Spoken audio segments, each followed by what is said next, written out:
ఎలా ఉన్నారు? ఇంకా అమ్మ వాళ్ళ ఊర్లో అయితే 9వ రోజు పండగ అయితే అయిపోయిందనమాట. ఇంకా పండగ పూర్తి అయిపోయింది. మేము ఊరికైతే బయలుదేరేసాము. ఇప్పటికే 3 రోజులు ఆబ్సెంట్ అయిపోయింది పిల్లలకి స్కూల్‌కి. ఇంకా నాకు చుక్కలు పట్టపగలే చూపిస్తారనమాట. చంద్రుడు కూడా అప్పుడప్పుడు దర్శనం అవుతాడు. వీళ్ళు పెట్టే టార్చర్‌కి అంతా ఇంత కాదు. ఇంక నేను మార్నింగ్ 4:30కి లేసి అన్ని పనులు చేసుకునేసి ఇంక వీళ్ళని పోయి కూర్చోబెట్టుకుంటాననమాట బయటే. ఇంక వేరే పని నా పని నేను చేసుకుంటూ 3 డేస్ నేను 4:30కి లేస్తేనే వీళ్ళు ఇన్‌కంప్లీట్ పూర్తవుతాయి. వీళ్ళకేమన్నా చెప్పేయాలన్నా అవుతుంది. ఒక్కొక్కరైతే ఏ కష్టం ఉండదన్నమాట. ఇంక ముగ్గురు పిల్లలు కాబట్టి వాళ్ళని ఏమి అనలేము, కొట్టలేము, తిట్టలేము.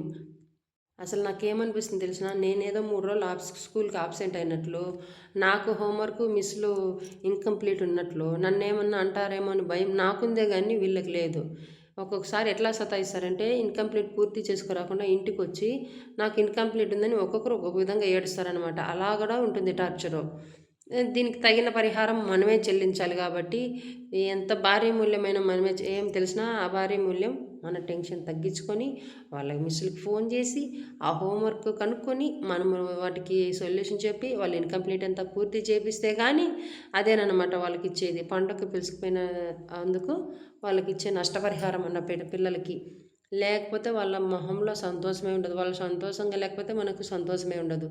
ఇంకా ఇవన్నీ భరించాలంటే చిన్న యోగాలో, ఎక్సర్సైజ్‌లో చేయాలన్నమాట. ఆల్రెడీ నాకు రైట్ షోల్డర్ పెయిన్ కదా! కుడి చెయ్యి నొప్పి అన్నమాట.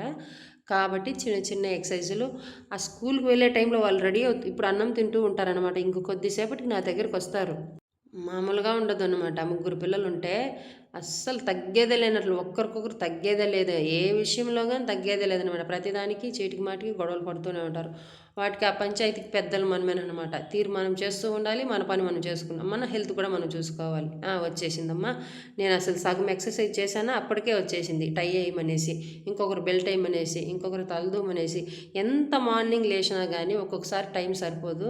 ఒక్కొక్కసారి టైం చాలా మిగిలిపోయినా కావాలనే టైం వేస్ట్ చేస్తారనమాట ఇంట్లో. నా పిల్లలు ఎలా అంటే, "మమ్మీ అక్కడ ఎవ్వరు వచ్చిన్నారు. మేము తొందరగా వెళ్తే ఏం చేయాలి మమ్మీ స్కూల్‌లో" అంటారు. లేదు అంటే వాష్‌రూమో, బాత్రూమో ఇట్లా వేస్ట్ చేస్తారనమాట టైం. నేను ఎంత తొందరగా లేపినా గానీ ఒక్కొక్కసారి ఇంకా స్కూల్‌కి వెళ్ళాలంటే వాళ్ళకి 3 డేస్ ఆబ్సెంట్ కదా! పెద్ద పాపకు మాత్రం ఇంట్రెస్ట్ ఉంటుంది. ఎందుకంటే ఎక్కువ హోంవర్క్ ఉంటది. తను 6థ్ క్లాస్ కాబట్టి ఇంక వీళ్ళంతా నాటకమేశారు ఇంక ఇద్దరు పిల్లలు.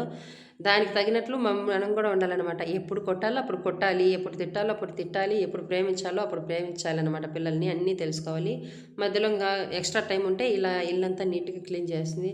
ఈ బుడతకాయ అయితే అసలు తిరుగుతూనే ఉంటుందన్నమాట. ఇంటికి, దొడ్డికి తిరుగుతూనే ఉంటుంది. రెడీ అయ్యేది లాస్ట్‌లో తనేనన్నమాట ఇన్‌కంప్లీట్ యూనిఫార్మ్ ఉండేది. మళ్ళీ రెడీ చేయాలన్నమాట. ఇవన్నీ చూసుకొని కూడా రెడీ ఈ వంట గదికొస్తారంటే కనీసం ఒక 20 సార్లన్నా తిరిగేసింటారు ఒక్కొక్కరు. వాళ్ళతో పాటు మా ఆయన కూడా గాని, వాళ్ళకేమన్నా హెల్ప్ చేస్తాడంటే, లేదు వాళ్ళతో పాటు ఉండిపోతారనమాట. ఇంకా వాళ్ళని ఇంకా లేట్ చేస్తారు ఆయన. అలా ఆడిపిచ్చుకుంటారు. ఇంకెప్పుడు సాయంత్రం అవుతుందా అని చూస్తుంటాననమాట. ఎందుకంటే అప్పుడేననమాట పడుకునేటప్పుడే నాకు కొంచెం రిలాక్స్. ఇంక పొద్దుగూకల ఇలా బొమ్మలాగా పనిచేస్తూనే ఉండాలనమాట. రోబోటిక్ బొమ్మ ఉంటుంది కదా! ఒక రోబోననే తెచ్చిపెట్టుకోవాలనిపిస్తుంది నిజంగా.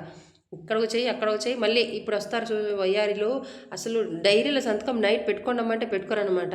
మార్నింగ్ నిద్ర లేస్తేనే పెట్టుకుంటాములే మమ్మీ. మార్నింగ్ చదివేటప్పుడు ఉంటాం కదా! అప్పుడు పెట్టుకుంటాం. ఈ బొమ్మలొస్తారు. అసలు మెరుపు తీగ మాదిరి పని చేయాలనమాట. అట్లా ఇట్లా కాదు. అసలు 4, 5 రోజులు డైరీ అదంతా ఒకే రోజు పెట్టించుకుంటారు. ఉన్నే మమ్మీ మిస్ ఏమనదు. మా మిస్ ఏమందంటారు. లాస్ట్ రోజు వచ్చి వాళ్ళ మిస్ ఏమన్నదంటే, మా మిస్ కొడుతుంది మమ్మీ పెట్టు మమ్మీ అంటారు. నువ్వు వంట చేస్తున్నా, నువ్వు ఎక్కడున్నా వాళ్ళు పెట్టాలన్నప్పుడు సంతకం పెట్టాల్సిందనమాట. ఊరికి వచ్చిన తర్వాత సిచ్యువేషన్ ఇదే ఉంటది. ఇంకా 3 డేస్ పడతది వాళ్ళు సెట్ అవ్వాలంటే. వాళ్ళ పనులు వాళ్ళు కరెక్ట్‌గా చేసుకొని వాళ్ళు స్కూల్‌కి వాళ్ళు తొందరగా రెడీ అవ్వాలంటే ఒక 3, 4 డేస్ పడుతుందనమాట. ఇంక పడుకొనేసింది. ఏమంటే హెడేకు, తలనొప్పి, కాళ్ళు మంటలు. ఇంకా మనం ఊరికే ఉంటామా? ఇరుగు దిష్టి, పొరుగు దిష్టి, ఊర్లో వాళ్ళ దిష్టి, మన చేతిలో ఉన్న ప్రయోగాలన్నీ చేస్తాం మార్నింగ్‌కు. ఇంకా స్టమక్ పెయిన్ అంటుంది, హెడేక్ అంటుంది, ఆ కాళ్ళ మంటలు అంటుంది. పెద్దవాళ్ళు చెప్పే నొప్పులంతా చెప్తుంది. ఇంకా నాకు ఇంక ఊరికే ఉంటామా? కొంచెం ప్రశాంతంగా అయితే ఉండము. ఇంత చేసి ఇంత చేసేదంతా పిల్లోళ్ళు బాగుండాలనే కదా! ఇంకా వాళ్ళకి కొంచెం బాగలేకపోయినా అన్నం దిగదు, మనశ్శాంతి ఉండదనమాట. ప్రతి తల్లికి ఇది ఒక రోగం అనమాట. పిల్లలు బాగుంటేనే మనకు బాగుంటది ఆటోమేటిక్‌గా. కనీసం జ్వరం రావడానికి కూడా భయపడుతుంది మనకి. ఈ పిల్లలతో ఏగలాడేదని చూసి మన టైం చూసి మనకెంత కష్టపడతామో చూసి జ్వరం రావాలంటే కూడా సంవత్సరానికి ఒకసారి కూడా భయపడుతుంది. ఇంకా హెల్తీ స్నాక్సే పెడతాను. నిజానికి ఇంట్లో చేసినవే ఎక్కువ పెడతాను. బయట కొన్నవి చాలా తక్కువ రేర్‌గా కొంటాను. కుర్కురేలు అంతా బంద్ అనమాట. కూల్ డ్రింక్స్ తాగరు, కుర్కురేలు తినరు. ఇంతవరకు నాకు పిజ్జా అనేది తెలీదనమాట. నమ్మినా నమ్మకపోయినా ఒకరి కోసం చెప్పను గానీ, నాకు తెలీదు, నా పిల్లలకి తెలీదు. పిజ్జాలు, బర్గర్‌లు ఇవేమి అసల వాటిని చూసిందే లేదు, మేము తినింది లేదనమాట. అంతా ఇంటివే అసలు ఇంట్రెస్ట్ ఉండదు వాటిని తినకూడదు. జంక్ ఫుడ్ అని వదిలేసామంటే ఇంక అంతేననమాట. చిన్నప్పుడు మా నాన్న నాకు తీసియలేదు. నేను వీళ్ళకి తీసియలేదనమాట. ఎందుకంటే అది ఎలా ఉందో నాకు తెలీదు. నేను తింటే బావుందంటేనే వాళ్ళకిస్తాననమాట. ఇంకెలాగో 10థ్ క్లాస్ అయిపోయిన తర్వాత వాళ్ళ పాటికి వాళ్ళు నచ్చింది తింటారు కాబట్టి, ఇంకా 10థ్ క్లాస్ వరకు మంచి హెల్తీ ఫుడ్ అయితే, పోషక విలువలు ఉండే ఫుడ్ అయితే ఇట్లా సంవత్సరానికి ఒకసారి మాత్రమే వీళ్ళకి అది ఊరికి పోయిచ్చిన తర్వాత ఇంకా నీళ్ళైతే మారింటాయి కదా! అప్పుడైతే కోల్డ్ అయితే అవుతుంది. నేను ఎంత కోపడుతున్నానో ఫస్ట్ టైం ఈ వీడియోలో చూస్తున్నాననమాట. ఇన్‌కంప్లీట్ ఉంది కదా! ఈరోజు రాసుకురమ్మంటే రాసుకురాకుండా మమ్మీ ఇన్‌కంప్లీట్ అనేసి ఏడుస్తుందనమాట ఎవరో కొట్టినట్లు.